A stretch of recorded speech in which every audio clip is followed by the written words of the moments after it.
Welcome to the Daily App Show iPhone edition. We're going to take a look at Deep Whois. If you are a network administrator, a website designer, any of those in between those two fields, this is a great app for you, because when something's not working, you need to find out where the breakdown is taking place, and you can do that with a Whois lookup. Of course, you can even find also information about a domain name. So perhaps a domain name's taken, or you need to find out who the owner is. You can also do that as well. So I can tap on Daily App Show here and get Whois information about that. Of course, I'm not going to scroll down, but you can get all of that information. Let's take a look at apple.com. I don't mind giving you their information. If I scroll down, you can see all of this information here about who owns the domain name, who the administrator is, and their domain name servers, which is, as a web designer, which I am a web designer, it's often that I am needing to look up name servers so I can try and figure out who the host is, because for some reason a lot of people out there have no idea who they pay every month for website hosting, and so I end up having to look for it.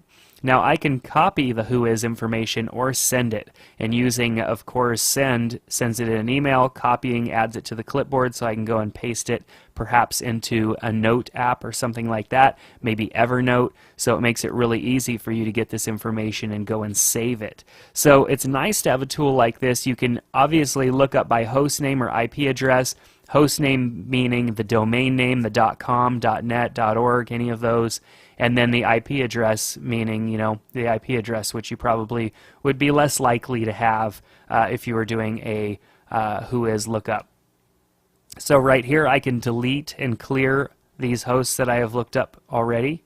And then I also have some settings here. It gives me a timeout. I can use bigger fonts, remember a search query, and then, of course, compact my lists if I have a long list going as well. I can group them together, which is really nice here. If I need this information ready, or maybe I do a lot of Whois lookups, I can create groups and make it easier for me to organize those just simply by tapping here and adding a new group. And then I can title this maybe my clients. I keep my clients Whois information in here, just as an easy way to, of course, look that information up.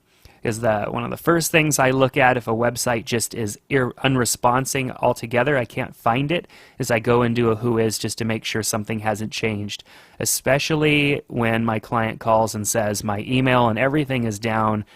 Chances are they may even have forgotten to renew their domain name, and that happens. So having an app like this allows you to check this stuff on the fly. So definitely go get Deep Whois. It's an excellent tool to have on your iPhone or your iPod Touch. Take care, and we'll see you next time on the Daily App Show.